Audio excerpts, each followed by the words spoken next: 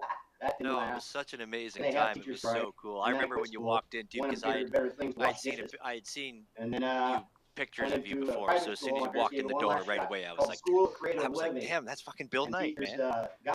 It was so cool because everybody to me that was walking through the door, like they were my heroes, like people that I collect. Like it was really, I said that over and over. I mean, never mind that I was standing in Bendel's living room while he was playing a saxophone right to me, and Hash Brown's drumming, and freaking Ryan is over on the keyboard, and we had Yoshi playing guitar. Like my mind was freaking blown. And 24 hours a day, 7 days a week when I was in Seattle. That was great. Well, it wasn't 7 days. Yeah, and then just all the people that were at the show, just like I was overwhelmed. I was super overwhelmed. Because he was. That's the way we roll here in Seattle, right, Bendel? Come with me. And so how we roll. They live in Redmond, Washington. Cool. And just kind of because we're talking about Seattle. I mean, heck, that was. What was it like to have your art up on the digital screens? In that large? Because I mean, most of your pieces aren't very large, right? If I'm correct. And the person who rented the studio to me, smallest I have.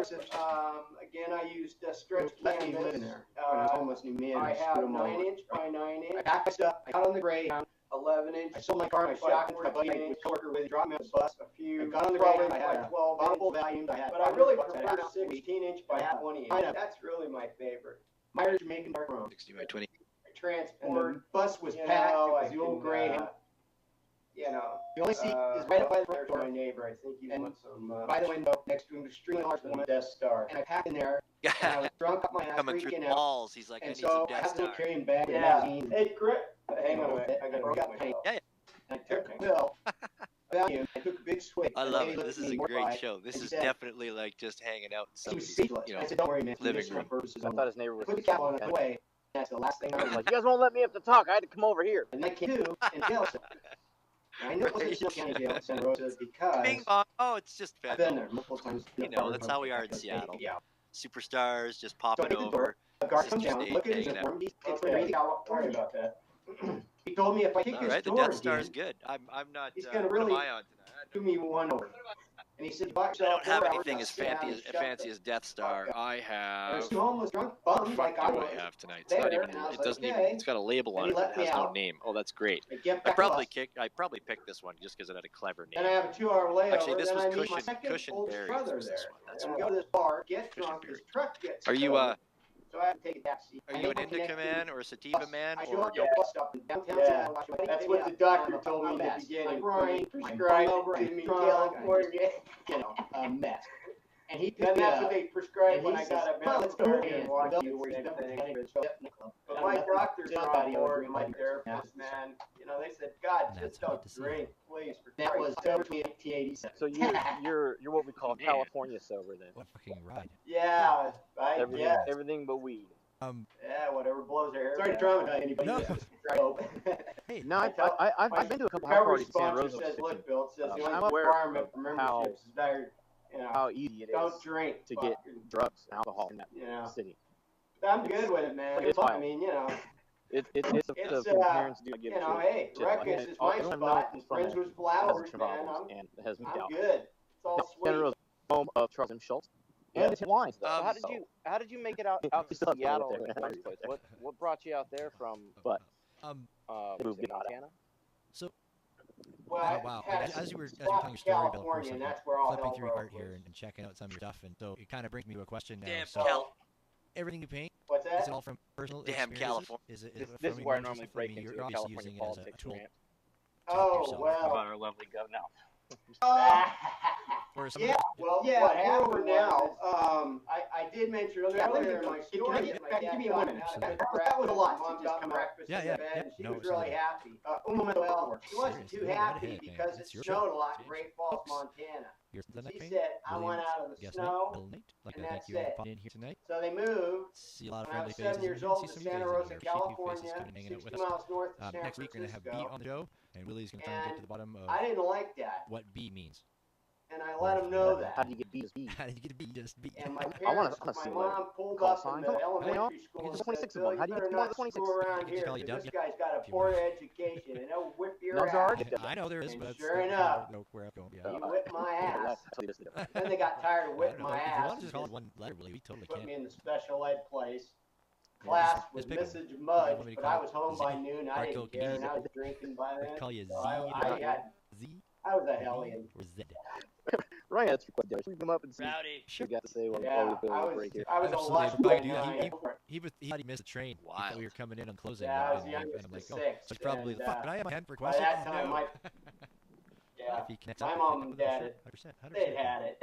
100%. The young, youngest of six. That's wild. I mean, you know, how many?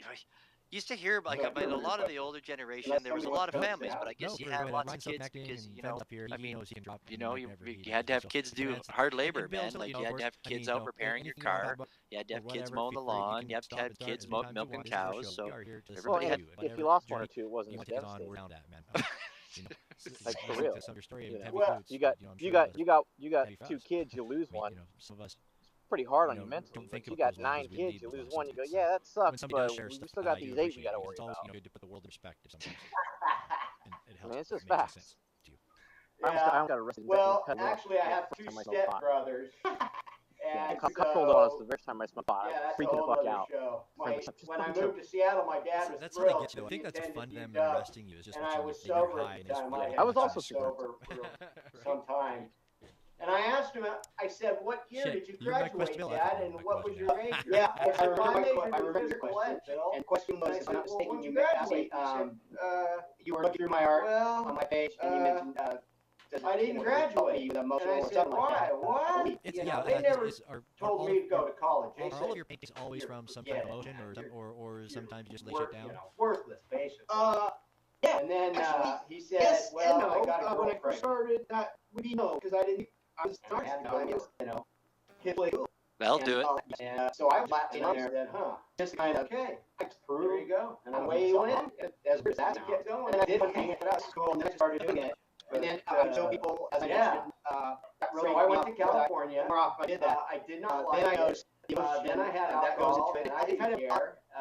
Then I started just I'll give you an example. getting loaded. So my mother that I really took off when I did the other year, seventh grade. my dad, And I was disrespectful. yeah, it was really quite the party there. Brother, And I I and he distinctly took me remember my favorite was like when I did first move to with Santa my Rosa, family friend, I and remember doing took a seat. like in the yeah, summer. she- It was like I think, park and recs of Santa Rosa. anyways, They had I'll you never know forget that. stuff And in he the treated me summer. like an adult, Yeah, my friend like an adult, we're like brothers. and this was before I I'll got never quite forget that. proficient And then getting we did party later, but and I remember painting and I doing painted my finger paintings, it's all painting, Kirby's art. and I enjoyed And that's that. a thing And I I'll did. never forget that. And But him, you know, he died. that ended quickly because you know, I mean, that principal and beat the shit out of me at home. And, oh man, my parents would have it out.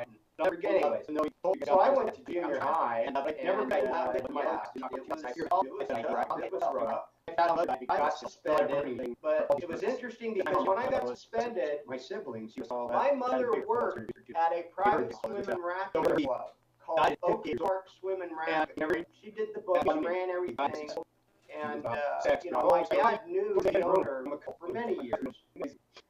And so when I would get suspended, I would go across the street and there's a park connected to it, and I'd go out there and go burn the joint. And then when I'm getting stoned, they have a snack bar where I can put stuff on credit. So I'll chow down and then go hang out and maybe get lucky. That's my kind of. That's not how conventions ever went. Yeah, until one time the cops showed up, but addiction, you know, they didn't take me to jail, they just took me across the street again. And I was yeah. Yeah, until I got caught selling, Anyway, what the hell was I was selling weed, Vicodin, or Valium, there's Little Helper. So then they put me in what they call the opportunity class. 20 years of writing, and I've been in a financial And that class was run by a man that was a giant and he was fierce, and he was mean, and he was vicious. I mean, he was. You would stand still, you know, during the lunch breaks and everything when he was coming, and he watched you, and he was the teacher, and he would escort us to his main bathroom because we were the bad boys. No idea. I've never eaten that in my entire life except for the TV. And I didn't care. I obeyed the rules, and he and I gave me options. He looked at me and said, "Here's some options. You can do this, that, you know what? But you were released because you can't get to noon. You get married, divorced. Where everybody's parents are still at work. So I go down the street to Felix's house." And he's the youngest of a Filipino family. And they got a lot of brothers and sisters, and we went over there and party with each other all the time. That was the deal. And I think he probably. So. And now I just got drunk, did drugs. I made a phone call because his supervisor. And then, yeah, it was real bad. And then my parents said, "Put $150,000 sleep. How would you like to move back to Montana?" So I had to do a conference call with the manager, the regional, and live with your manager, brother, these people who, by the way, they left to Montana. That conference call. Discussed at 18 years old because they wouldn't follow mine. My brother wouldn't follow their rules. He was partying and doing shit. Conference call. They were and then, they were shocked. They were so the day came. They left them there. Keep in mind, I still had some gas left them there. I relapsed. In Great Falls, Montana. And so resources. And I said, you know, I come down. You're still coming down, aren't you? I said, yeah. I said, but I'm drinking, man. I got 4 business. Later, I roll out of bed at 7 a.m. Got arrested for selling hash with with minors in Great Falls, Montana, and almost went to prison. I mean, the social security disability and just, you know, scrapping money. My father knew people and not even really got him into junior college where he got a degree in electronics and went to avoided prison. You know, I was drinking. And I so told they him, set him up with a house, and and I said, I'd like to go back. I know that, and he goes, but they knew he was violent. I work for you, Bill. They knew he was an addict. I work for you. And I pay every day that you get sober. And I was so thrilled to go back because I can learn from the master himself. King, my brother. And he knew how to party. And so I moved up there, and it was we partied. I got bullied, but I had 5 belts of Chinese Kempo because I didn't like basketball and football, but my parents said, well, let's try martial arts, and they realized that was not a good idea. I was kicking a few asses. I remember each one of us. And then so I moved up there when I was my first sophomore. I was a sophomore in high school. But in a different place. Great Falls High. So he said, Bill, I'm glad you're I was bullied all the time. This. No one hit me, and I didn't do anything. It's a beautiful, huge conference room overlooking and waterfront, piers. People were shocked that I would move from California to Great Falls, Montana. Coke, donuts. I'll just bring it all. And asked me why would I do something extraordinarily stupid like that. And they didn't believe I did it. And they actually, I had a California ID and showed them. What I used to see. And I said, I'll tell you why. Because my mother and father are still there. I was at warehouse. And my brother is at home. It was silver. Because we're going to have some beers when I get back. And you have to be there at 8 p.m. and they take out at 5:30 a.m. And I looked down and guess what?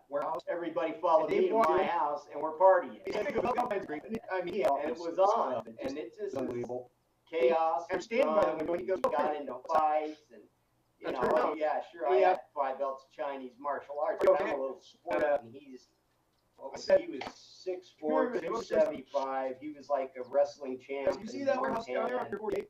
Yeah, he got the better of me until January. Fortunately, broke a bottle and 2008. Almost killed him. He was on top of me, on top of my queen size bed. You're not going to get an opportunity I broke a bottle and cut his throat. Then I jumped out the window and ran down to the Great Falls. And it was funny because Colorado home truck down covered in blood on the railroad tracks where there's no railroad. And I said, no, I don't. You probably know what I'm talking about. Anyways, so because he almost went to prison.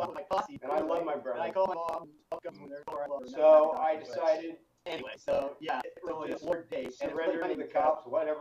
They took me to the I found out hospital. from this guy who I still see to this day, homeless on the street, you know, and completely paralyzed and all that, and you beat up pretty good. But I lived. It's just super sad. But he's one of the Runaway house. And I did 6 tours duty at Salvation Army. Another California. Runaway house is very large. And then here now that's and then graduated. The next, you know, I told him I never wanted to see my brother again. My parents were told they tried to help me the fastest my way. I painted that painting On Western Airlines, and then one of my friends actually loved that painting. And then I had and he's giving me a letter code. Told them I never wanted to see him again. And the very next day, he dropped around the living room. He was sitting there, anyways, in the living room. And I said, I told you. And they said, Bill, sit down, you gotta work this out. Because you can't stay here in a while. And I said, what? And they said, you have to go back with your brother. And I said, okay. And then we talked. And we argued. And he said he overheard me say something to my girlfriend at the time, Roxanne. Or something. I don't know. I don't remember that part. Laundry drawer. All right. And then he said, I said, look what you did to me. And then he pointed to his throat and said, look what you did to me. And the guy says, okay, I'm going to take I went to the doctor this morning. He said, listen, and I said, hey, what's up, bro? Quarter-inch TV, you would have been dead 10 minutes. And then you can take a shower. I'm like, no shit. Yeah, you can take a shower all day. You sit there reading a book. And he never did. Man, it's sweet, dude. And you're watching people's stuff. And yeah, I did. Then he said to me, I will not go back to the house. You can have the house to yourself. I will get a hotel room. In the mornings, I wake up really early, and I would go to the board because I said, all right. I went back to the house. I had the house to myself. I had drinking, getting high. I'd go to the YTA. I'd hop in the hot tub, and then I'd come home. Less people snoring, the effervescent of others like that be. And then he comes home. I hop in the shower, and then I hop on the bus and go to meet at 7 a.m. And he comes home from the bar up in the Bellevue area in Seattle. I meet the guys, I don't care, they have to meet each other around all day. We worked like 4 or 5 hours, like, I don't know, a lot of cash, $60 for nothing. And that was my first money attempts. And then dropped me off at that homeless shelter where what happened was, everybody standing around, came into the house, high in there, and I hop out of the pickup truck, and he had 2 women with him, with a $40 car, and he said, hey, Bill, sorry I said I wasn't coming back. Hey, listen, I wanted to make an apology to you. We're all here, let's have a few drinks. This gal's for you. Let's have a fun time. And, yeah, that was an experience. And I said, that was okay, I guess. That was the cream of the crop. That man who was going through some later, he said, yeah, get it. That's the go to the bedroom. The homeless people turn me up there. You get a manger for men who are trying to do the deal. They kind of get their leg going. They can get. He says, I can't do this. Take showers. And I said, no problem. If you have a nighttime house, you can sleep during the day. He goes, they give you guidelines to take your job. I'm 25, and you're 50 high. I said, no shit. And I said, no problem. And I got up. The guy looked at me when I did the interview. I was just, he asked me if I had a belly. That was the way. No. And, I was brought up. He looked at me and said, no, you're quick kid. And it fucked my whole life. What are you doing here? But, and I said, I can't stay up. Later on, I did fly back. And he goes, okay, well, Mitch. I said, okay, and they have different tiers. And one tier on the floor, I flew back. If you don't get kicked out, you go up to actually, that's the third floor. The next tier, that's where I was at. Then you got a cubicle, you got a locker, you got a bed, and man, you were living large. And yeah, 12 hours. That didn't last. Then I went to an alternative school. That didn't last. And but then they had a teacher's strike. And then I quit school. From went on to bigger and better things to wash dishes. I was on my road to death. And then, I went into private school, and they one last shot called School of Creative. I lived on TV. That was my first national television appearance on teachers got stoned. Yeah, I was in the Compass Center, and it was like a gentleman school. It was really cool. Very nice person, but I couldn't stay sober. I had a motorcycle, and he was always fighting with a guy up there who has lived up there for 2 years. You couldn't kick this guy out. It was like living at home with me. And then my parents finally had enough and kicked me out again. And I slept out in front of a car that I bought from a guy across the street that had a broken A-arm. Fast forward to January 8th. 71 Sebring satellite. I called it the mobile home because I bought it for $150. Never paid the guy. He was an editor on the paper on the home issue. I think I slept in the thing, and it's a core. I didn't know what to do. I just had to get out. So I moved in there. Talk about shame on my parents. I watched TV. And they let me in. Came on. There was a shower. They said, "You're not coming in because I come in." No shit, we do. I saw one down. So I'm back in the kitchen cooking stuff. But no, straight up, it was yeah, he doesn't want to. So I just converted over 10 years. Just had like on the dress side. He moved to a.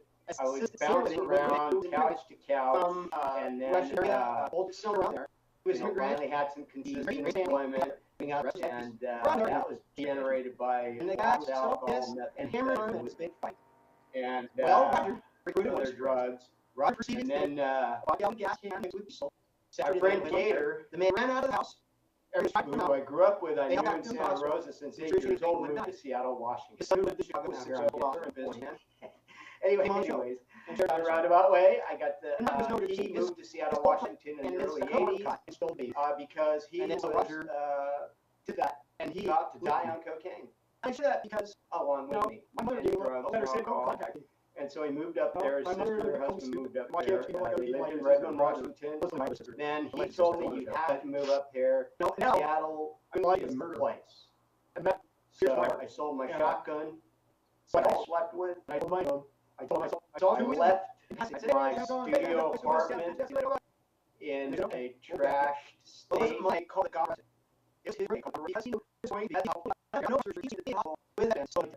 In a trash state. Sorry about that.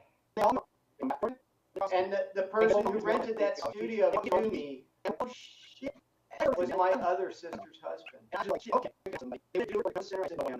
Who didn't let me live in there because I was homeless and moved in and I screwed him over. I packed my stuff. I got on the Greyhound. I sold my car and my shotgun to my buddy I was a co-worker with. He dropped me off the bus. I was on the Greyhound. I had a bottle full of values. I had $500. I had a half ounce of weed. And I had a pint of, anyways, Hell yeah, dog, make the world go round. Myers Jamaican dark rum. Much can't go anymore. Like, And the bus was packed. It was the old Greyhound. Okay, Bill. I know you might admit it after that story, but The only seat right I was outside gonna say the you could front sign door. we totally skip all that over. I think we did him some And paper to put me away. By the window. Oh yeah, Extremely large woman. And I packed in there. Okay, it's just I And had I was drunk off my ass, freaking out. And so I have this little carrying bag with magazines. And, I felt for it. And I broke out tonight. And I took a pill. It's a value, and I took a big swig, and the lady looked at me mortified, and she said, she was speechless, and I said, don't worry, ma'am, it's medicinal purposes only. And I put the cap on, and I put it away, and that's the last thing I remember. And he said, no, because we had that 2% increase. And then I came to in a jail cell. And that's, Now, I knew it wasn't Sonoma County Jail in Santa Rosa because I've been there multiple times in the 4 hours drunk back in those days. They kick you out. my mental, my sobriety is great. So I kick the door, and a guard comes down. I look at his uniform. It's from Eureka, California. Yeah, He told me if I kick his door again, it fuels my, he's going to really do me one over. And he said, you bought yourself 4 hours to sit down and shut the fuck up. Damn. And there's two homeless drunk bums like I was there, and I was like, okay. Then he let me out. Get back on the bus. Then I have a 2-hour layover. Then I meet my second oldest brother there. And we go to this bar, get drunk. Oh, I just want to come up here and show some love, but just say hey, like super proud of you, and it's nice to hear you on the ground, and always feel special to hear your story and share with you love people. And if you're listening to this, like you guys are the real ones. Like this is incredible. And you like Bill are it is not about this. This is way bigger than just this is not all money. This is about friendship, this is about connection and support. And I just appreciate you guys for being here today. And I just want to come out and show us love, though. Also appreciate you, Bill, and I love you guys. I'll let you go. You guys want me to sack later? I'll tell more. So the next time on. That I know nothing about. You sit on the patio and drink Bloody Marys. And that was the start. And that's how we. Actually, And that was October 20th, 1987. Sure. I did. Man. well, I was drinking. What a fucking. So I bar day apart. Holy. $40. So I went to the trade house. My I got goodness. 4 beer course, threw the freezer, right down the block. Go in there. Sorry to traumatize anybody. Guys, yeah, come back Sorry, right host. It's saving our soul. No, I've been to a couple house parties in Santa Rosa when I was 15. I said, yeah, I like that one. I'm well aware of Yeah, a lot of fun. We started, I didn't know it was now. Yeah, I'll deliver you on the Red Street. how easy it is get drugs and alcohol from that. It's wild. Okay, so remember that. So then, It's a fucking parents do not give a shit. Everyone I've known that was from there has addiction problems. And they withdrew it, they wanted more than profit. I looked into it and found that Santa Rosa, the home of Charles and Schultz, and Intent Wines, though. So, physical, mental, sexual, they still have family up there, and wines up I called them, I rotated, and I applied, and it's a non-profit. So I applied, I met the criteria, I presented my plans, and they got, grades, stuff, grades, fill out applications, that are eligible. Thank God, and so I completed the Like documents, as you were telling your story, Bill, of course, I'm flipping through I your was art here told to and arrange checking out meetings some of to your support stuff, and so it kind of brings me to a question now. So everything you paint, is it all from personal experiences? Is it from emotions and stuff? I mean, you're obviously using it as a tool to help yourself, right? Also have last Tuesday this month, you can then drink Or some, Yeah, moreover now, and then COVID-19 hit. And it was all like, yeah, let me think of it. So, can I give me 1 minute? That was a lot. And then they had this resource on every Friday. Yeah, At 1 p.m. yep, no, I'm so absolutely. lonely. Because Seriously, go right ahead, man. It's your show. If you like It's your two damn cups show. of beef Folks, and a drink it. you're listening to The Night Train. No. Willie And, Bitts, no, our guest I tonight, have no Bill answer. Knight. My I'd parents like to gone. thank you all for popping in here tonight. And See a lot of friendly faces in here. See some new faces in here. Appreciate the new faces coming in, hanging out with us. Next week we're gonna have B on the show, and Willie's gonna try and get to the bottom of what B means, or if there's more. how did you get to be? How did you get to be just B? I want a singular call sign. Come on, what's going on? I could just- One of the 26. I could just call you W if you want to go. No, there's already a W. Oh, there is, but that was kind of where the joke where I was going. You're right. I totally missed the joke on that. I don't know. If you want us to just call you one letter, Willie, we don't. This is a good career. You rather money, you drink yourself, hit up, and then more cash means that you are. Yeah, I don't know. And yeah, Pick one, man. You want me to call you Zed? Or I can go or I can call you Z if you Z. You want to be Z or Zed? Ryan Anderson, can you bring him up and see what he's got to say while we get the break here? Absolutely. Yeah, go for it. He thought he missed the train. He thought we were coming in on the closing, and I'm like, oh. So he's probably like, fuck, did I have my hand up requested? Oh, no. If he connects up, we can connect up with him for sure. 100%. 100% we can. 100%. Go another Fender De La Creme. Oh, yeah. No. Absolutely.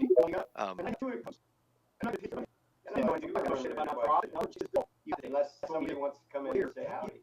No, give her, go ahead. Ryan's still connecting, and Fendel's up here. He knows he can drop open the mic whenever he'd like as well. So if you want to answer that question. And Bill, just to let you know, of course, I mean, anything you don't want to talk about or whatever, feel free. You can stop and start as many times as you want. This is your show. We are here to listen to you, and whatever journey you want to take us on, we're down for that, man. Listening to some of your story, I mean, it's heavy for you. It's, I'm sure a lot of us here, it's heavy for us. I mean, some of us, don't think about those lives because we didn't lead those lives. So it's when somebody does share stuff like that, I do appreciate it because it's always, good to put the world into perspective sometimes. It helps if that makes any sense to you. I almost got arrested at Luma. The first time I smoked pot. Cop rolled up on us the very first time I smoked pot. I was freaking the fuck out. That's how they get you, though. I think that's more fun to them than arresting you is just watching. They know you're high. Yeah. I was also right? Shit. Do you remember my question, Bill? I don't remember my question. Yeah, I remember my question, but I remember your question. And your question was, if I'm not mistaken, you were looking through my art on my page, and you mentioned does it, help me with emotional or something like that? I don't know how to put it, I believe. It's are all of your Are all of your paintings always from some kind of emotion or sometimes you lay shit down? Yeah, actually, yes and no.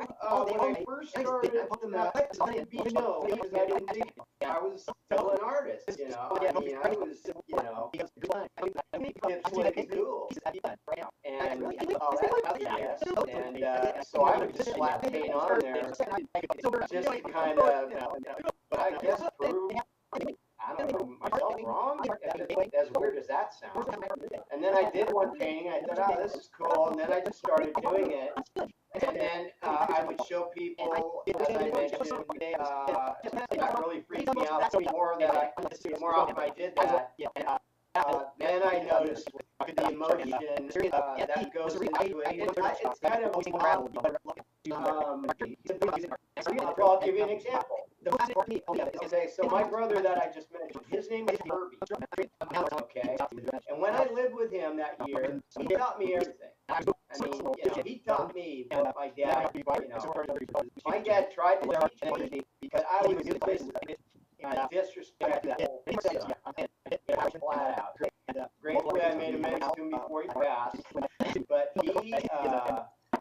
my brother Herbie taught me a lot, and he took me to my very first concert when I was like 16 with my then lady friend, and they kind of took us to see Kiss at the Cow Palace with Cheap Trick. And I think, anyway, and I'll never forget that. And he treated me like an adult, my friend like an adult, we weren't boyfriend, girlfriend, just friends. And I'll never forget that. And then we did party later, but I painted one of my paintings. It's called Herbie's Park. And that's a painting I painted in honor of him because he died. I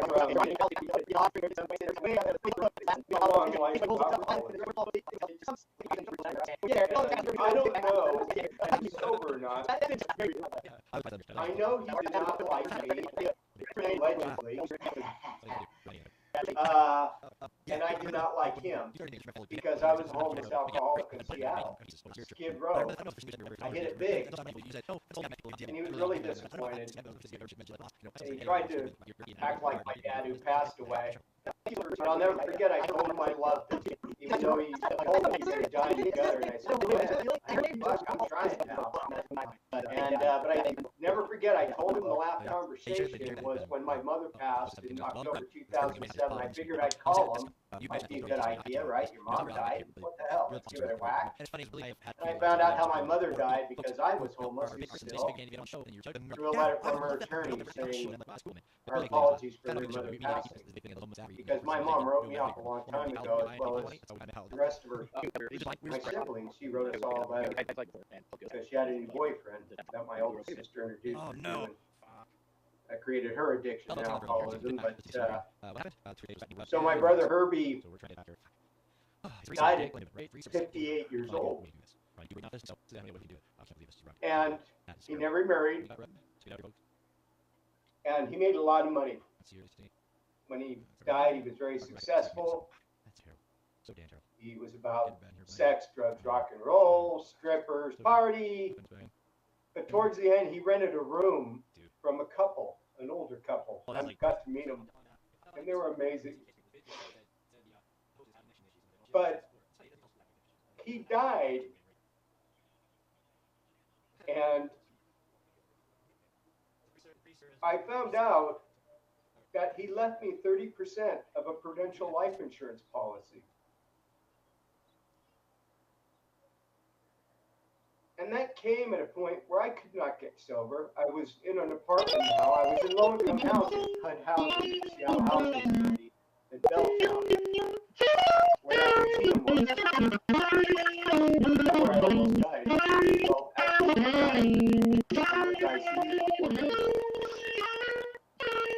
and She left me $180,000. I was receiving Social Security disability because the University of Washington put me on it. Because they took me off the overpass. With the longest month around for you. We're bringing you back. Bellevue, We got cards. We're saying we'll keep for you. Bring her back to the room. Shout all night. Let's get. So the University of Washington said, we're putting you on disability. So I was on disability. And now I have $180,000 and I'm going to kill myself, I guess. Until this one man who I knew recovery and sobriety and addiction. He knew what was going on. I love your latest phone. Is that tree? Kind of flat out later. And I was terrified. And Ash, a couple times with Chandon. In the museum, we were on the street, been working together, for years. Yeah. Everybody in the States, and they go, I don't gamble at all. play music together, and Ash and I were kind of so go real like so he and I went to Bill back there on stage. I showed him a letter. He said to me, he goes, Bill, I've known you for 8 years. And this man had 25 years. 28 years of sobriety. Not about, 3-4 minute radio accent, but more like ideal, like 70s type music, or like as we were saying, his band, saying that, the tracks kind of on, like, not really worrying about, like, a play, we'll say, we should have the length of tracks, you need help. The one of idea, back in the day. Because you're going to die. It's over. And I said, you're right. So, I didn't get the money for 2 months. And that's what he told me. You're not going to get any money, so we're going to meet multiple times. And after meeting 3 times at the base of the Columbia Tower, the tallest building in Seattle, Washington, in a booth with his name on it with a plaque. That's how many deals this guy had done. He tells me I had no idea. I never ate that good in my entire life.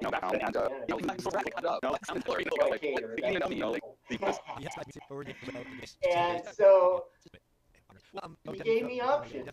He looked at me and said, here's some options. You can do this, that, or the other thing. But I think you should do this because you can't get to it, Phil. It's hard to get out of the system, like, I don't know, like, space or anything. No money, they can't get it. And you can't drink it. You guys have to room, not to week around. Jazz movie a full feature story. It's not a documentary. Sure enough, it's based on true story, but it's the best that's ever been made, and there never be other like so like it is worth pretty much worth. And some men the Bronco totally it has all the rates of that era. No, it's 60 or has been, and it's a beautiful film, and you can watch that with yours, and that has to happen. So, that's my concern. Yeah, more than happy, and that's more like Evelyn Opera and early I get a phone call because his what I would say is that it's a tough team, so I think Charles and Junior, etc.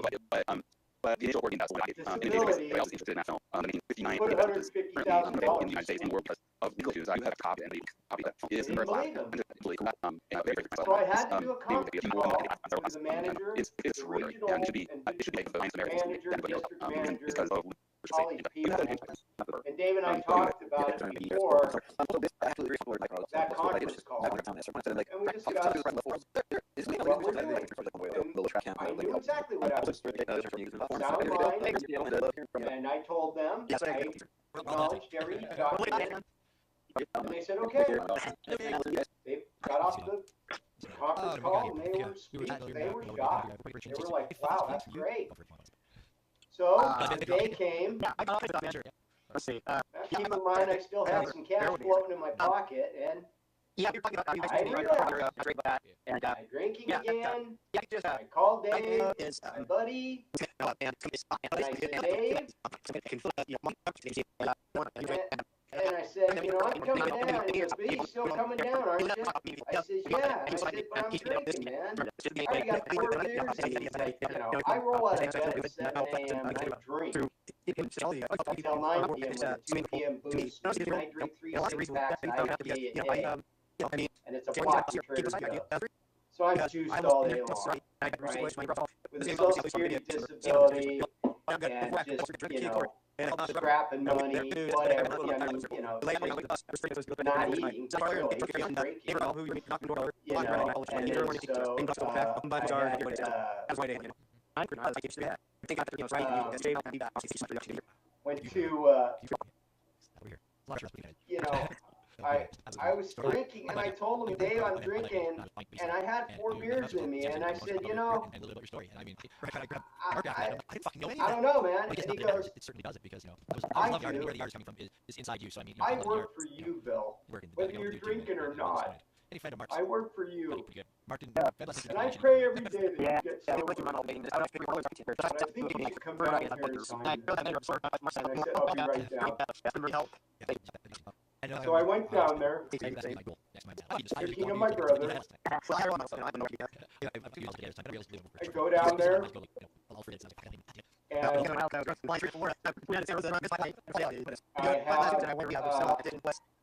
have gone into the building, the Columbia Tower. I went 44 floors up. I went to the receptionist desk. Yeah. Like I said, And, there's it was really elaborate, beautiful office. He welcomed me.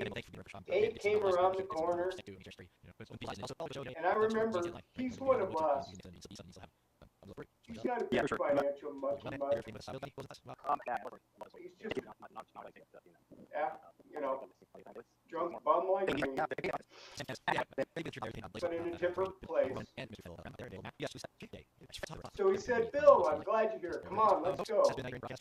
So he whisks me away into this conference room. And this is a beautiful, huge conference room overlooking Elliott Bay, waterfront, piers. And Dave says, you want anything, Bill? Coffee, Coke, donuts? I'll just bring it all. I said, okay, Dave, whatever, you know, I'm good.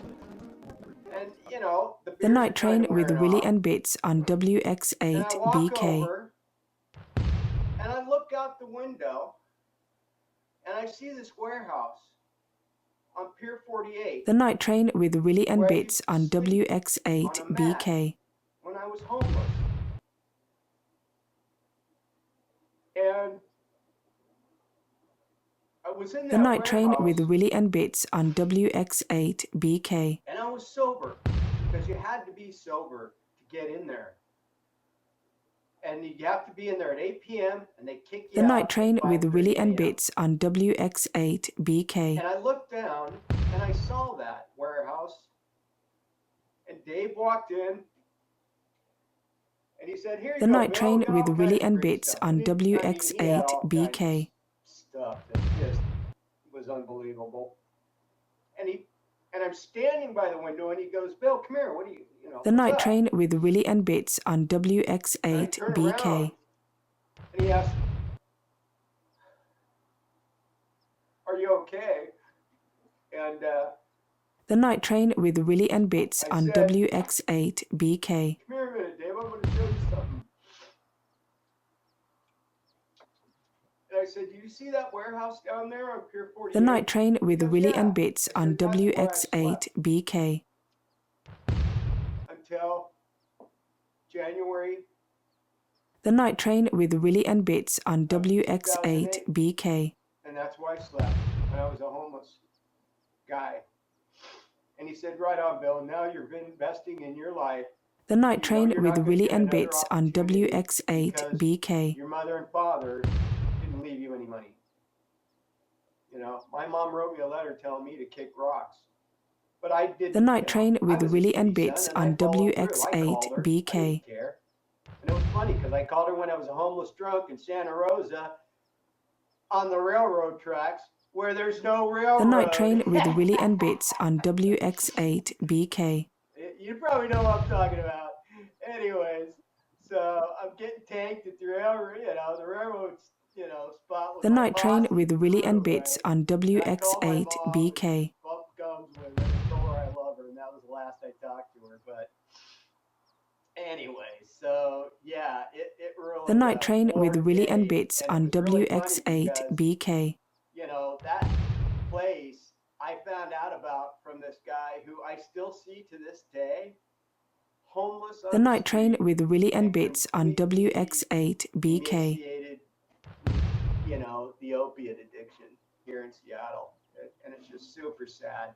But he's the one that told me about it. The Night Train with Willie and Bits on WX8BK. Tours of duty at the Salvation Army, 3 in Northern California at Lytton Springs outside of Healdsburg, and then here in downtown Seattle. The Night Train with Willie and Bits on WX8BK. Yeah, that was one of many.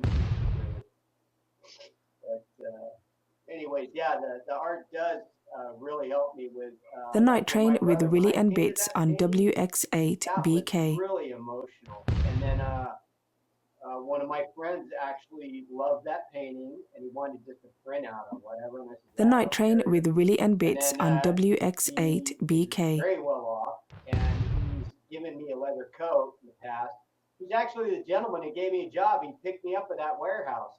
The Night Train with Willie and Bits on WX8BK. And anyway, so fast forward, he said, I really want that painting, Bill. And I just bought The Night Train with Willie and Bits on WX8BK. Brother, Mike's coat, who I work with and who is deceased. He's deceased. He's passed. And I said, I cannot take The Night Train with Willie and Bits on WX8BK. He wants you to have it. And your brother's art will be in my house and honored. And that just blew my mind. The Night Train with Willie and Bits on WX8BK. Yeah, it's something else, you know. And that guy, he, you know, The Night Train with Willie and Bits on WX8BK. And in the morning, I would leave at 5:30 in the morning because I didn't want to get into any drama and problems and fights. You know, The Night Train with Willie and Bits on First choice has WX8BK. to be security. You have to stay up all night, and that fucking terrified me because people were The Night Train with Willie and Bits on WX8BK. and possible assaults, maybe, you know.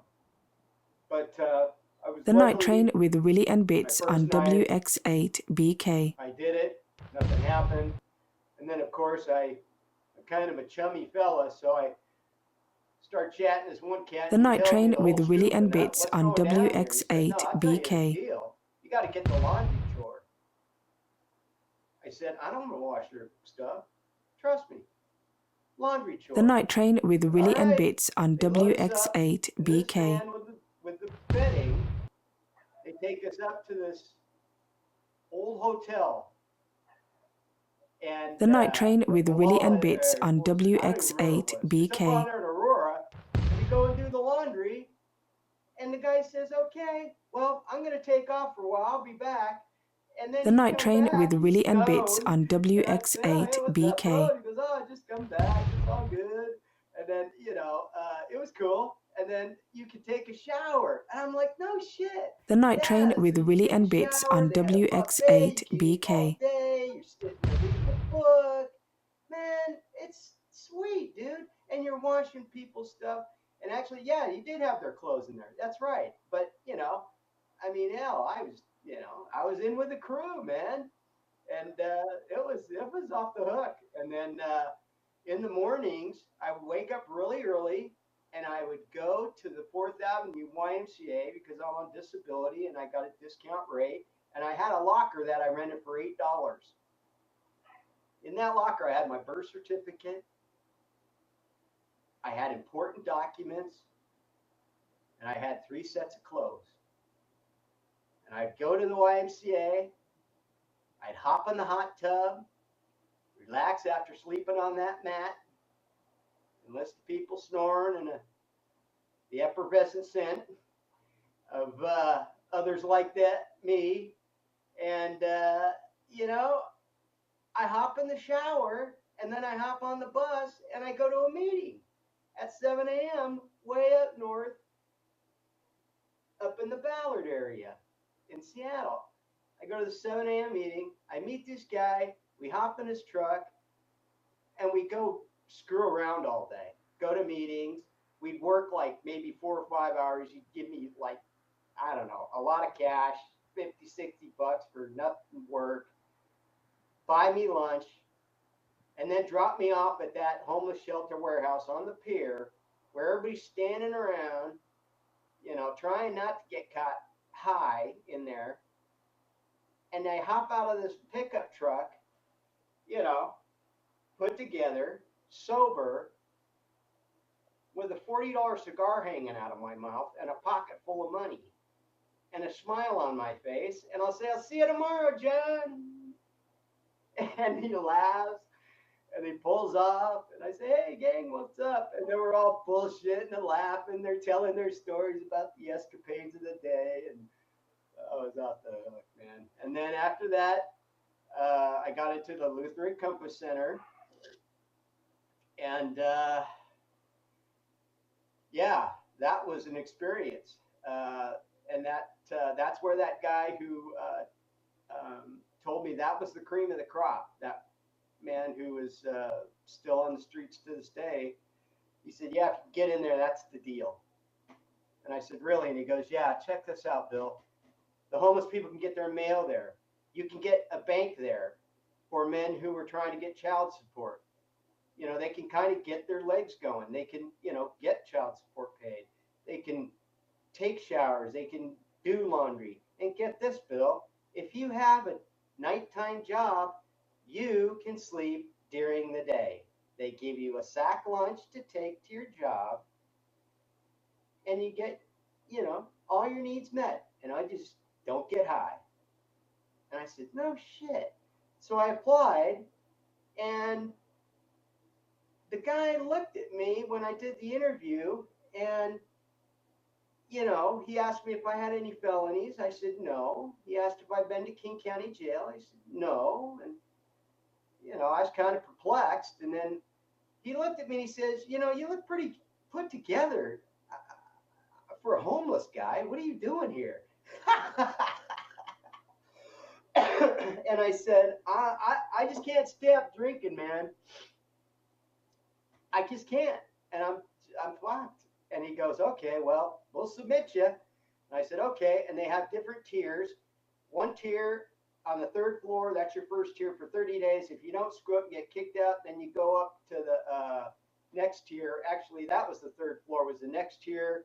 And that's where I was at. And then you got a cubicle, you got a locker, you got a bed, and man, you were living large. And you had stall showers, and you just had to do a minor chore, no big deal. You had a TV room, a smoking room. I didn't smoke cigarettes, and you know, but man, it was Seattle, Washington saved my life from their nonprofits and entities here, and they, you know, just I was on my road to death and looking forward to it.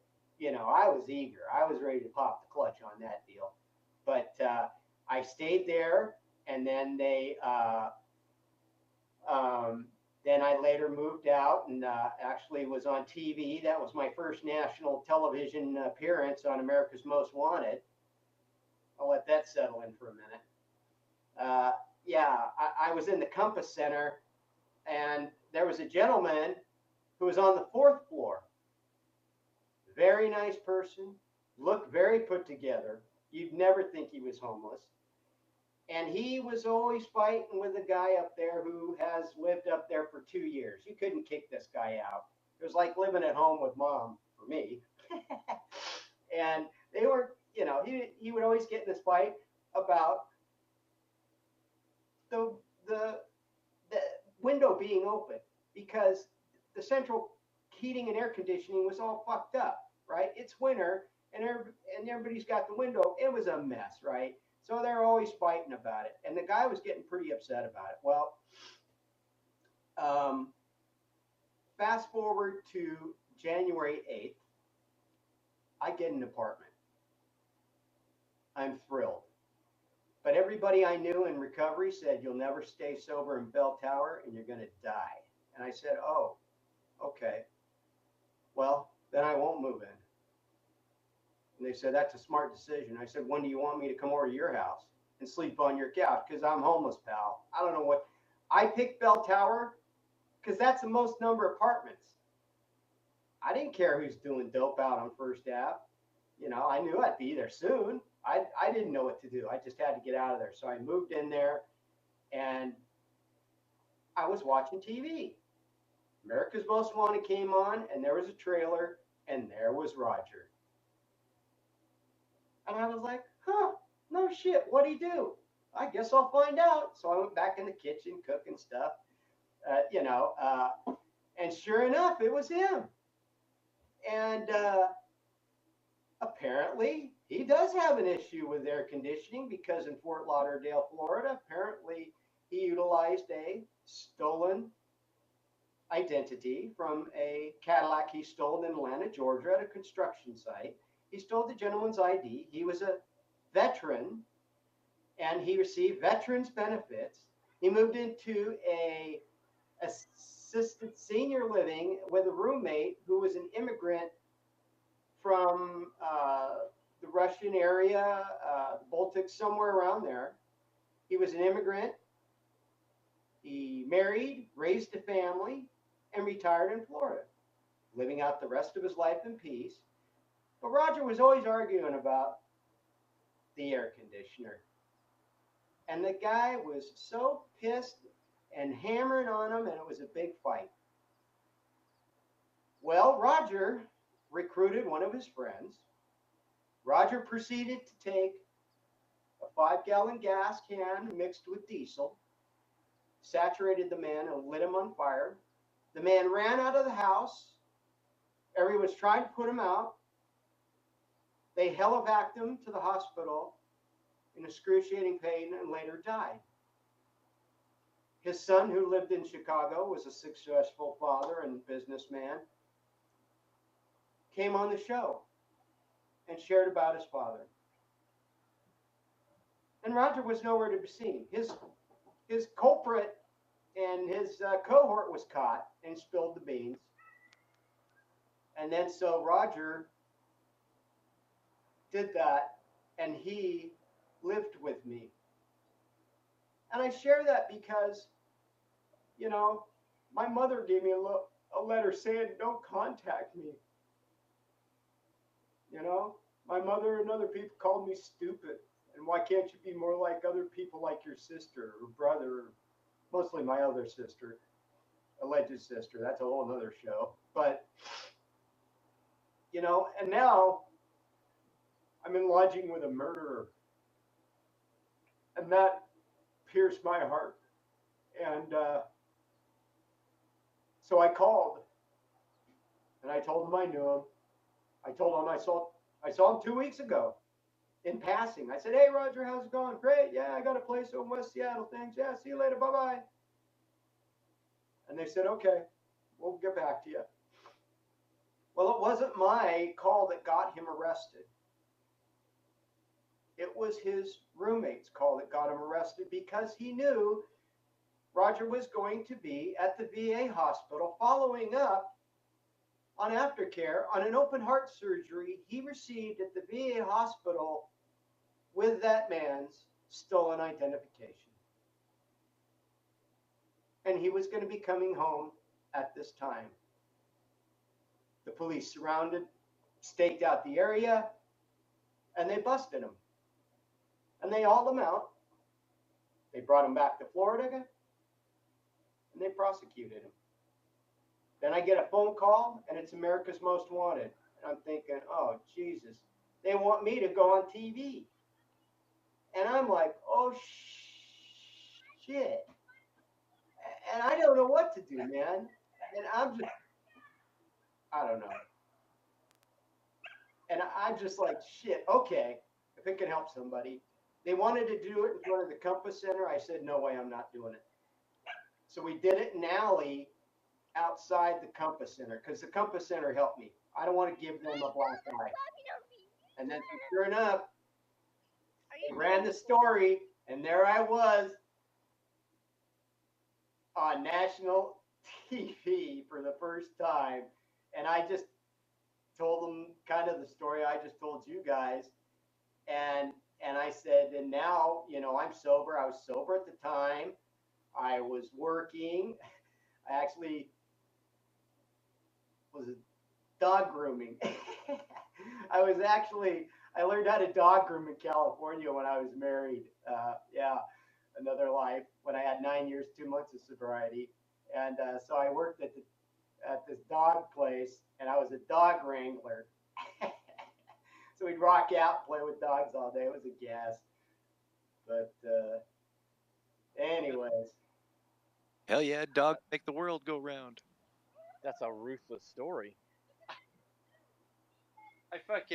My jaw can't go anymore, like, through my floor. Like, I'm just speechless. Okay, but Bill. Yes. I know you might need a minute after that story, but no, I'm good. I'm rolling. Okay, but you whatever blows your hair back, I'm good. I was gonna say you did sign that paper though, because I think we totally skipped all of that over. I think we missed that, but you did end up signing the paper to put the money away for a while, right? Oh yeah. No, actually, I took the pen, said "fuck you," I got the donuts. I'm out of here. No. Dude. Okay. No, I'm kidding. No, I actually sat down. It did take me, honestly, it took me a minute to get my composure. I was really just shocked that I'm doing this, and I swear I'm not a real, woo kind of guy, but I felt kind of like my brother's presence. It was weird, man, and I did sign that, and it was astonishing, and it was the best move of my life. And I'll tell you, just kind of for an example. Okay, so that was done on July 2012. Okay, and he set it up to where I live in low-income housing. I have to report to the federal government, which I do. I have to report to the state Department of Health, Human Services, and everybody else my income, which is fine. And he made it to where it's just a reportable income. It's like I won the lottery and I did not take the lump investment, right? And he said, "Bill, it's going to be small, and it was like, I don't know, 286 bucks. And I was like, okay, that's cool, whatever.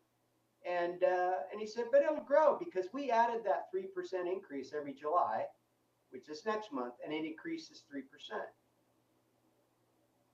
So this month I got $538.97. And that's my brother's money. And that's what he did for me.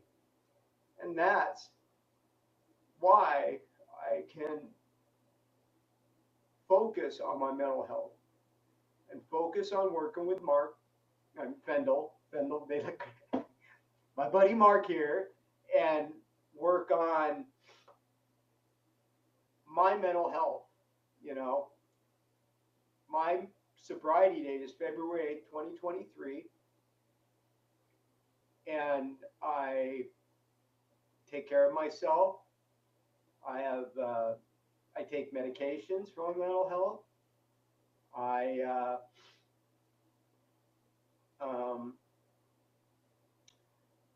My brother did that for me, and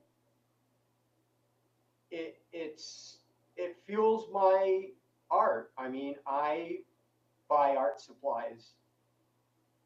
Yeah, that's him. Every time I get that, he's telling me he's there for me, and he's proud of me. And yeah. Damn.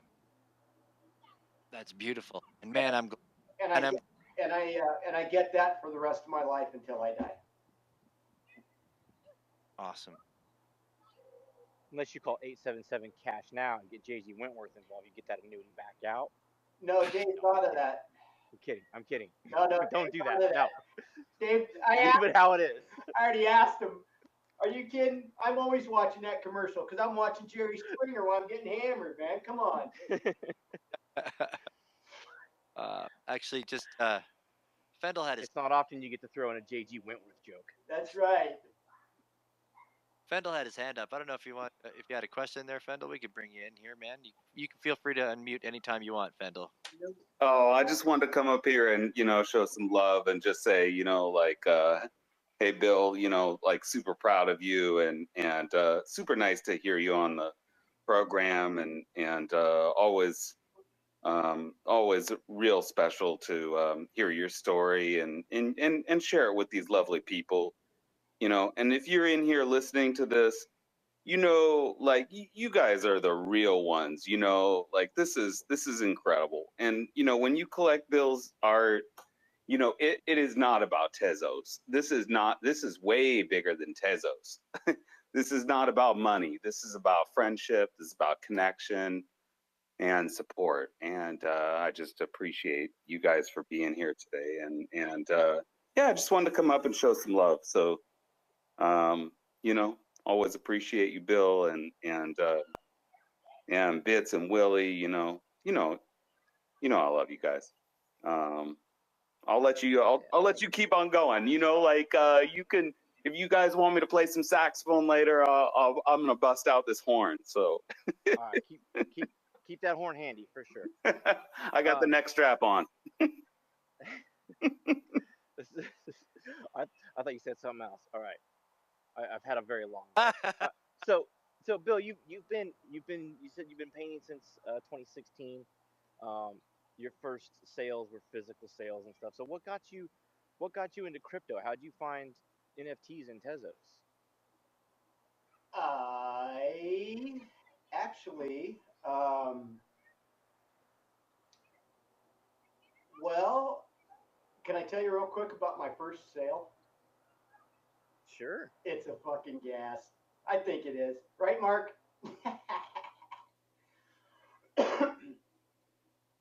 Well, I was drinking and I needed money. So I went to my barber, Dave the barber. He's always good for 40 bucks. So I went to Trader Joe's. I bought a 12-pack of warm beer, of course, threw it in the freezer, raced down to Uncle Ike's pot shop, grab a gram. I go in there and I'm just bullshit the guy. Says, yeah, I just come back from the barber shop where my art's at just to see if any art sold, but no such luck. And he says, oh, you're an artist, huh? I says, yeah. And he goes, let me see some of your work. And I show him and he goes, oh, hey, I like that one. And he says, yeah, hey, I like that one. And he goes, yeah, I'll buy that one, but I just started here, so I can't go and do it now. But I said, yeah, I'll deliver it to you. I live right up the street. He goes, okay. I get break at 4:30. Okay, so I come back. Now I'm loaded. I'm buzzed, and I bring it back. Meet him out in the parking lot. Do the deal. I says, hey, if your wife doesn't like it, money back guarantee. Says, it's my house. She'll like it. Don't worry, kind of issue. And I'm like, whatever. And I'm drunk, and I'm like, okay. So remember that. So then people, as I said, in Path of Art said I could sell my art, but they had no clue. So I record the local news so I can fast forward and see the puppy story and skip the BS. And I noticed there's a council person running for the local council seat where I'm at in Seattle. And I was interested in, what his deal was. And then he withdrew because he wanted to work with a nonprofit.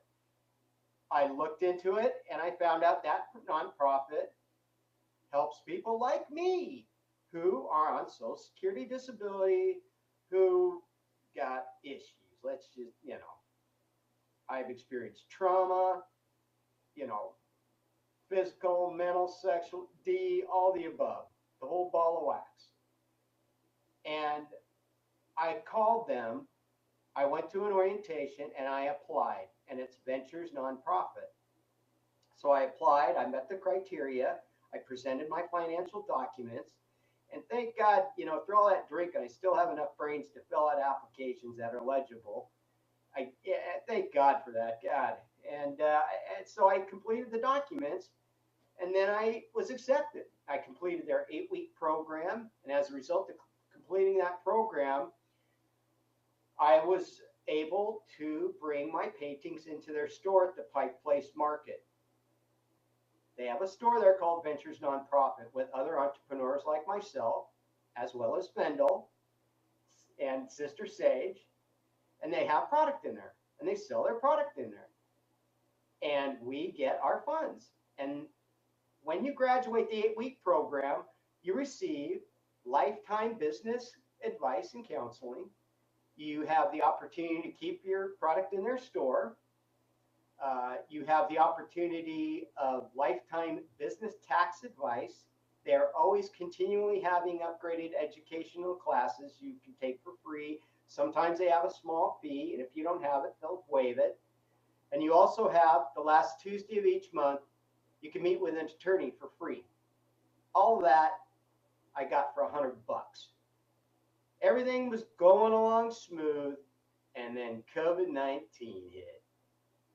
And it was on like Donkey Kong. I was getting hammered, and I couldn't stay sober. I was going to Zoom meetings for recovery and, drinking, and I was a hot mess.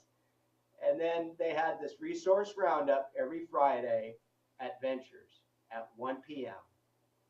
And I was so lonely because I mentioned briefly I'd been in recovery. I had 9 years and 2 months of sobriety. I quit when I was 22, March 13, 1988.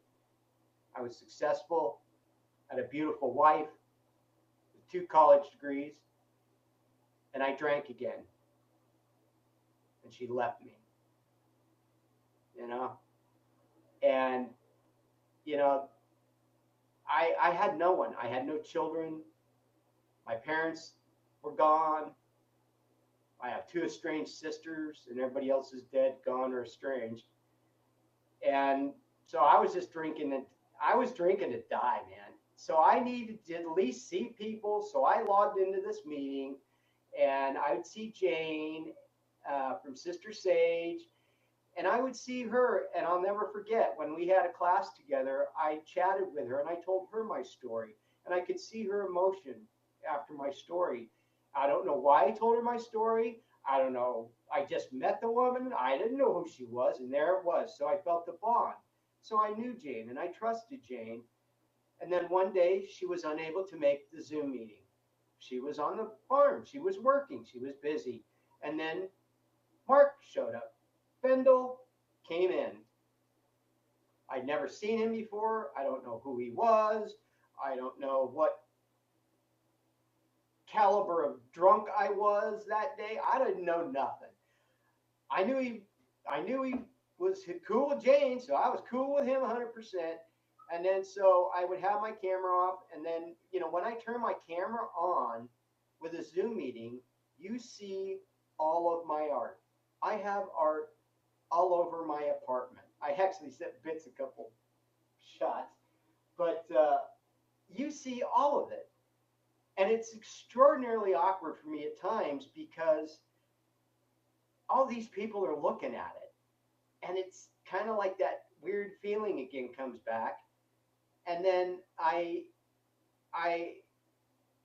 look at those paintings behind me on the camera and I think, was I drinking when I did that one? Or was I sober with that one? And then I would just kind of laugh it off, and just, oh yeah, Bill, you're just a drunk. This is it. This is the pinnacle of your career. Your brother left you money and you're going to drink yourself to death. Hip hop hooray. And then Mark asked me, is that your art? And I says, yeah. And he goes, that's your art. I says, yeah.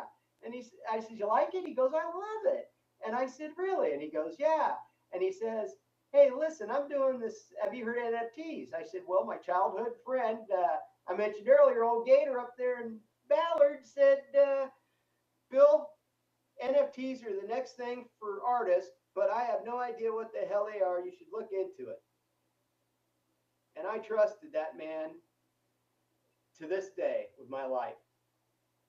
But I didn't look into it because I couldn't stay sober. I couldn't spell NFT, let alone look it up. So I says, yeah. When Mark asked me, that was 2 weeks later, and I said, I want to do that. Yes, let's do it. So we exchanged contact information, and that was it. And then we talked on the phone, and I told him my story, and I told him I'm a fucking drunk bum, bro. This could be a mistake. Think twice.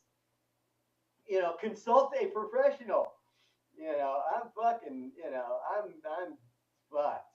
And, I got to know him a little bit more and trusted him. I already trusted him, but even more. And then we built a friendship. And I didn't have computer, I think my computer died. I think I got drunk and threw it out. That was it. Or both. Yeah, that was it. Anyways, so I then reached out to, Ventures reached out to me and said, Bill, we have grant money we need to give you. And I said, I don't want it. And they said, why not? And I said, because it's COVID-19 and I'm watching people starving and lining up. And I have 2 incomes. And I'm not going to take their money. And I didn't know anything. Fuck, I don't know shit about it from nonprofit, And she says, Bill, you have to take it. That's what we do. We're here to help you. There's no strings attached. You can buy whatever you want. And all you have to do is apply. Please do it. And I did. Because I thought, they're the professionals, and I'm the drunk bum. And that's what I said at the University of Washington, because I laughed at them when I said they put me on disability. I said, that's not in the John Wayne handbook, motherfucker. No way. And yeah, it was very hard to accept that money. And all the death and then so I got the money. I bought a recycled Dell computer, Windows 7, and I'm on it right now with my 43-inch flat screen. I'm looking at you. And that's where that journey began. And then they gave me another grant, and I was able to buy a beautiful Microsoft Surface laptop that was gifted to my neighbor through Seattle Housing Authority. There again, Seattle helping those who need help. They gave him a computer. But he already had multiple computers. This guy's got multiple of everything. And he said, Bill, I'm getting a new computer. You want to buy this laptop? It's still in the packaging. I said, absolutely. He got this new computer from Seattle Housing Authority and HUD Housing. And he said, Bill, why don't you buy the new one? It's too small for me. I can't see this thing. That's where I got the funds from Ventures. And I saved $170 on that purchase with a brand new Microsoft Surface with Windows 11. And I can't even dream this shit up. This was not in my plans, not in my idea.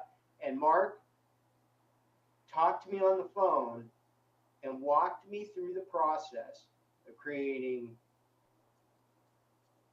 the Coinbase, creating a Kukai, creating other things.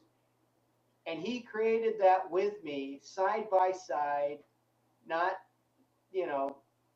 looking down at me, because I still couldn't stay. I was trying to stay sober, but when I was talking with Mark, I was honest. I'd say, yeah, I was drinking or whatever. And he'd say, Bill, you're better off.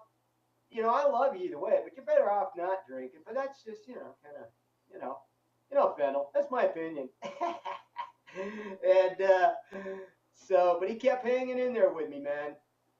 He stuck it out, and we minted Eggs and Toast on September 14th, 2021. And we actually had pre-sales, and I was stunned.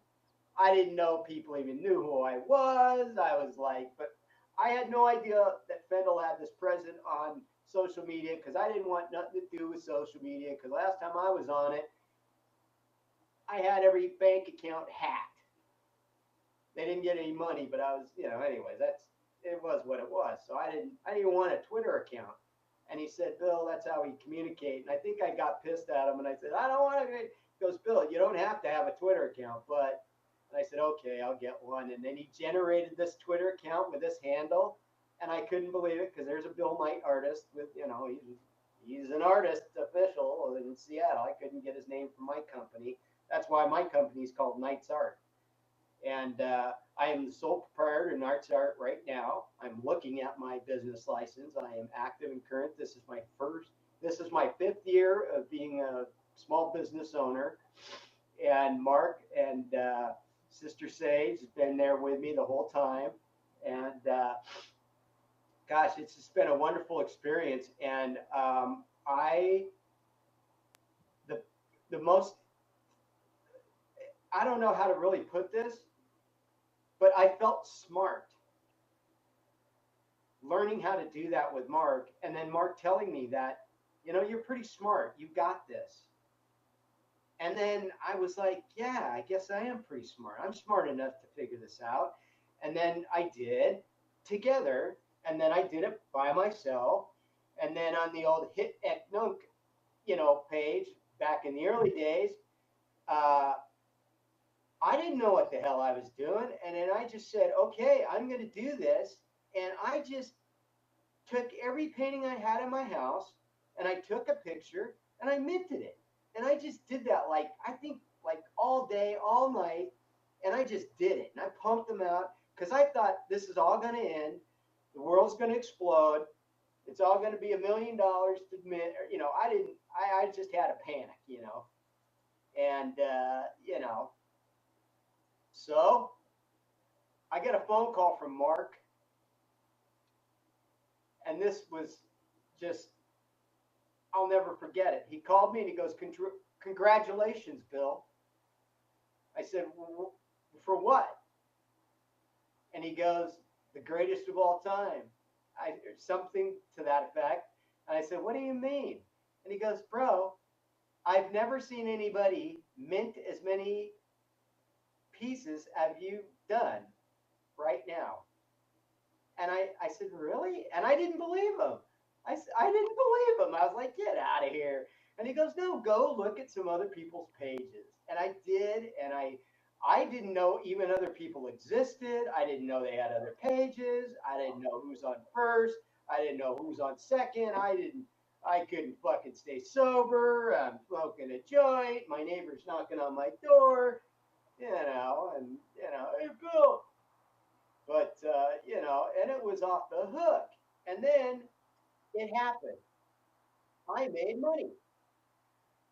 And I made money on art that I made art that I either gave away, sold, or still have in my apartment to this day. And I sold enough art in 92 days. In those first 90 days, and I got this from a report that Thimble got for me. I saw it black and white. I was stunned. And it said right there that I made $575. And I didn't know which day I did it sober, which day I was sober, which fucking day I was, just a mess. I didn't know what was going on. But let me tell you, folks, that sobered me up and got my attention. I'm like, this is serious. This is going down right now. And I was hooked, And then, Fendel, man, I appreciate you. I love you. Shout out to you and Sister Sage as well, because, I couldn't have done it without your support. And then the experience of the NFT was surreal. I wouldn't go on Twitter very much because I would always think I'm going down a rabbit hole of whatever issues on whatever, right? And Mark assured me, he said, Bill, we talk about music and art, and I started realizing that it's true. And then the most fascinating part to me, well, many of it is in my relapses, I did not tweet like a drunk fool, but I did tell people, I'm struggling, man. I'm drinking. I'm having a hard time. and people reached out to me with a direct message, and that helped me. You know, when Mark mentioned someone in Bulgaria, Brutalisti, and I was moved.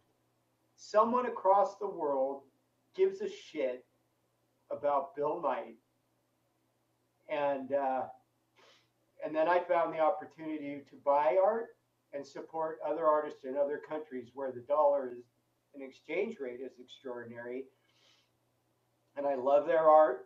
And then Mark introduced me because he said he was doing it with music and collaborations with Ann Gurkich, and he asked me if I'd like to do that, and I did. And anything Mark said, I did. I just said, yeah, I'm in, and I did it. We did a collaboration, and yeah, it was great. And we've done multiple collaborations. We have one right now that Mark, or excuse me, Fendel and my, excuse me, Fendel de la Crome is, and WW Rowan Val, and it's just, I don't know, man. It's something that I never thought was possible in the way of the crypto, the blockchain, still understanding it, but not. But I understand it enough to talk to people and articulate it and still receive the deer in the headlights look that I got when I first asked my ex-wife out on a date on the bus in Santa Rosa. Oh, there it is. And yeah, I just remembered that was minted, so I put up the top for everybody to see. Check out. Yeah, so I explain, yeah, this piece right here. Yeah, I don't know. Yeah, it's awesome. It is awesome, and I gotta go buy it. I don't have it yet. Yeah, well, thank you. I appreciate your support. Yeah, I find that when I explain my journey to people in September 2021, they looked at me like I was from Mars. And to this day, they don't understand it. I'll be honest. And it's a lot of people, you know, that are in my circle, you know, recovery and, you know, people that I live with in low income housing and, you know, but it's so, I'm sharing this with you because, you know, I know about something that brings color to the world. And like I've mentioned that before, that's something that really resonates in my soul. And I can do it, and people support me that I don't even know until I met at the NFT Museum. And I met you people and people who I haven't met and who I don't know. I love you all, and man, you saved my life. I mean, literally saved my life. Because when I explain this to someone who I totally respect, think is educated, put them, dare I say, on a pedestal, if you will, not really, kind of. And I tell them this, and they are stunned at what I'm doing and are proud of me. Mm-hmm. And that feeling of we're proud of you, kind of, I miss that boat a lot. You know, and that was because of me. That was because of my selfishness, you know, and my active alcoholism and then being active in my disease, you know, shit. It was, you know, just killing me. But that's how I got into crypto, and yeah, that's yeah. That's fucking cool. Thanks. Yeah. You know, I just as you were telling that story, that's the one thing, man. I tell you, if if we could just have a few more Fendels, it would be great. Because I mean, yeah, when you're talking about Fendel going, hey, Bill, you do you, but I think you're better, not drinking and like I don't know, I can picture Fendel saying it.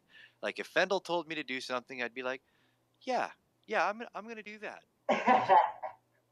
It's, Unless he told me to go on a hike with him, I'm not doing that. That's death. Oh yeah, yeah, I'm with you. I would, I would, I almost, I don't know, I would at least entertain it. I mean, Nah, dude, he'd be like, "Oh, it's an easy hike. It's gonna be so easy." I'd die like 2 miles no, I'd be like, okay, I'd be like scouting the map and going, okay, where can I buck out of this? Like, in. Yeah, where can I, how far can, at the trailhead. how far can I go behind? Yeah, I'll give you a ride, buddy. Sure, No, no, I'll give you a ride to the trailhead. No problem. yeah, no, I definitely would go on an adventure with Fendel, just probably not one of the big long ones. I started in his backyard. That was the first one. We walked over to the creek. Uh, Yeah, it reminds me of my Boy Scout days. We were hiking, and me and my pals stayed back so we can get loaded. We're getting all high and drinking beers and getting stoned and wasted, and everybody's hiking way up ahead of us. Then we go up to the road, like I think it was Lassen, and me and my pals go up to the road. We start hitchhiking. Station wagon pulls over, picks us up. We all pile in. Then they drive us to where we're all supposed to meet. Like I think it was Hell's Kitchen or some geyser thing or some weird bullshit. I don't even remember. I was tanked. And we get there, and all the scoutmasters and everybody showing up. We're just kicking back, laughing and fucking around. They're going, "How'd you guys get here?" Oh man, no hiking for me, Fendel. that stint in scoutship lasted very briefly. They were not about that. yeah, I was surprised that I never got kicked out of Scouts. I know I was very close most of the time. Yeah, well, our scout troop blew up the toilet at the Catholic church that we met at. They tried to pin me on it, and I said I didn't do it. They Wasn't me. threw an M80 down the toilet and blew it up Ah, at Holy Spirit Catholic Church. something I've never gotten to do. Drop an M80 in a toilet. Yeah, it's pretty shitty. Oh fuck. Yeah, I remember when I don't know. I remember when you started minting. I just remember Fendel had said, "Hey man, in a post or whatever." He's like, "Gotta. This is Bill Knight, my friend. Just go check his art out." And I was like, "Yeah, great." And I bought it, and I bought many. I've bought a few pieces over the last year for sure.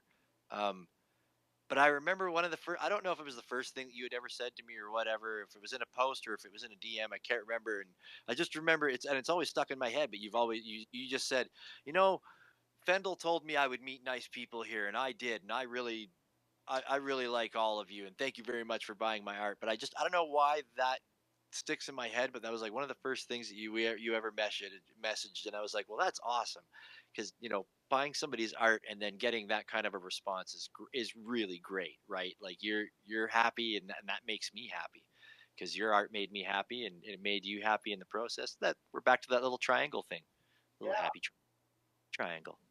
yeah.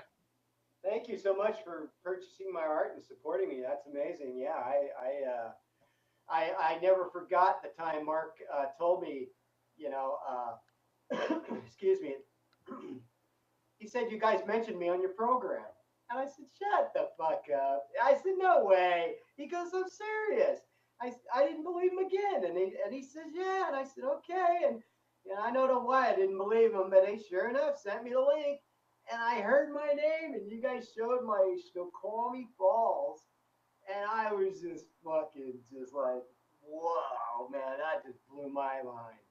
But anyways, yeah, thank you for that. Thank you, Friendo Dean Hoklum.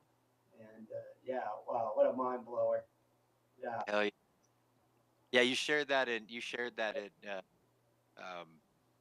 uh-oh, it says the host is having connection issues. Well, if we get rugged, fair warning, it might happen. It just popped up on my screen. But I was gonna say, yeah, at TezCon, when you had mentioned that little story at TezCon, I mean, I teared up because it's not very often we get to hear really it, really awesome stories like that, right? Like we don't, and it's funny because Willie and I have had a few people on who it's like their first time and they're so happy that we wanted to talk to them, or even folks who are big artists in the space, and you figure you can't even get them on the show, and then you reach out to them and they're like, yeah, I would fucking love that to come on your show. Nobody's ever asked me to come on the show. And I'm like, wow, that's cool, man.